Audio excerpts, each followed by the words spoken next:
Bonjour à toutes et à tous. C'est toujours un immense plaisir de vous retrouver à l'occasion de ces événements, ces rendez-vous experts maintenant, dont vous commencez à prendre l'habitude. Donc aujourd'hui, on va aborder un thème qui vous concerne tous et qui nous concerne tous. C'est le monde des CGP post-confinement. Je voulais savoir si en fait les CGP avaient vraiment joué le jeu du digital dans cette période. Pour moi, il y a trois phases dans la digitalisation autour de cette crise. Il y a l'avant-crise. On avait à peu près 50% de nos opérations qui étaient passées en full digital. Et quand je dis full digital, c'est pas scan. Hein, c'est vraiment dans les outils, dans le front, ça rentre dans le front, pouf, ça part directement dans les systèmes de gestion. Le Covid est arrivé, le confinement est arrivé.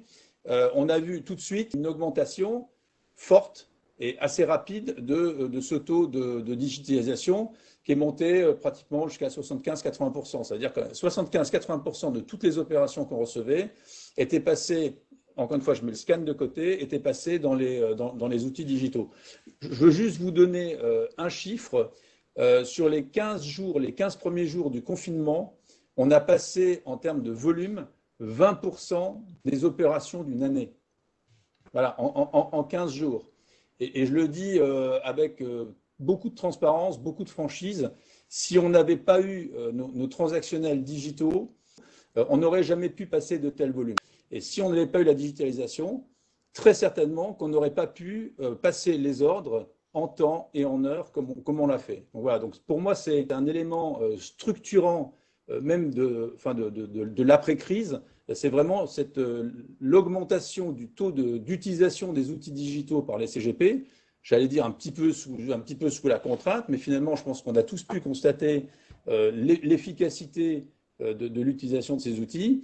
Et puis, la troisième étape, c'est celle qu'on constate un petit peu aujourd'hui. Un petit retour, entre guillemets, à la normale, c'est-à-dire une petite baisse de l'utilisation des outils digitaux, parce que finalement, les habitudes, les process des uns et des autres, moins d'urgence, font que les habitudes reviennent un petit peu. Donc voilà, donc en un mot, je pense que ces outils, ils sont nécessaires aujourd'hui pour tout le monde. Ils ont montré leur efficacité et très certainement, c'est effectivement un des éléments structurants de l'exécution des ordres à l'avenir. David Charlet, Julien Serraki, je voulais savoir en fait, comment ça s'est passé, parce qu'il y a eu du FaceTime, des visioconférences, des interviews données sur Skype. Vous êtes aussi tous les deux très présents, très actifs sur les médias sociaux. Et je voulais un peu vous me parler de cette communication digitale dans un contexte inédit.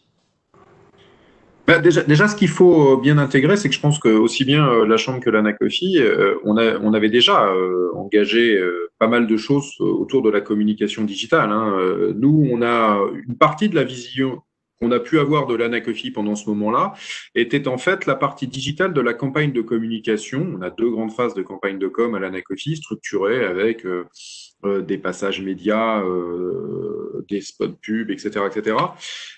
En fait, une partie de ce qui n'aurait pas dû être digital a juste disparu. Et par exemple, on est devenu, nous, producteurs d'émissions, ça allait radio, mais même ça, c'est digital. Le problème, c'est que les studios ont fermé. Donc, tous ces trucs-là sont arrêtés.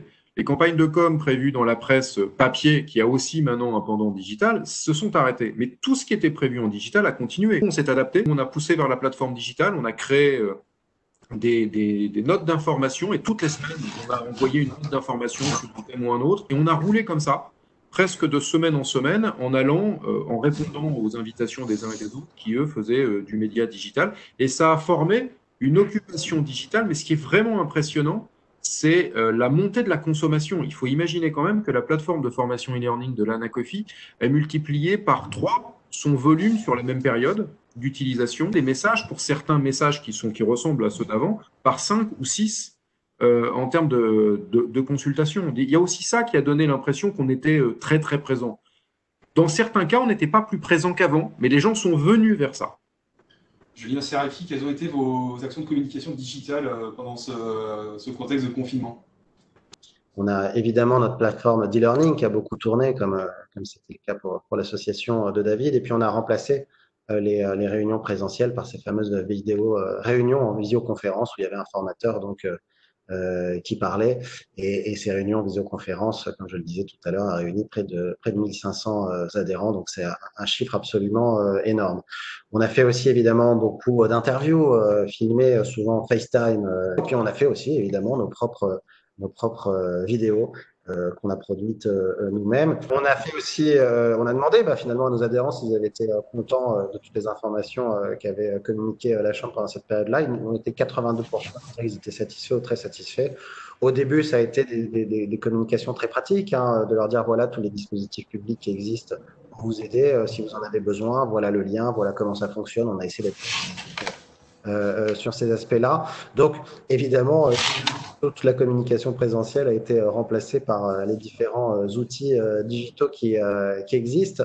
Mais je crois qu'au-delà de la vie des associations, qui évidemment est intéressante pour ceux qui nous regardent, je pense que le sujet central de cette conférence, c'est le sujet qu'a abordé Pascal sur les méthodes de travail au sein des cabinets. Très vite, les assureurs nous ont tous envoyé des emails en nous disant voilà, ce qui se faisait avant en papier, vous pourrez maintenant le faire sous forme de scan.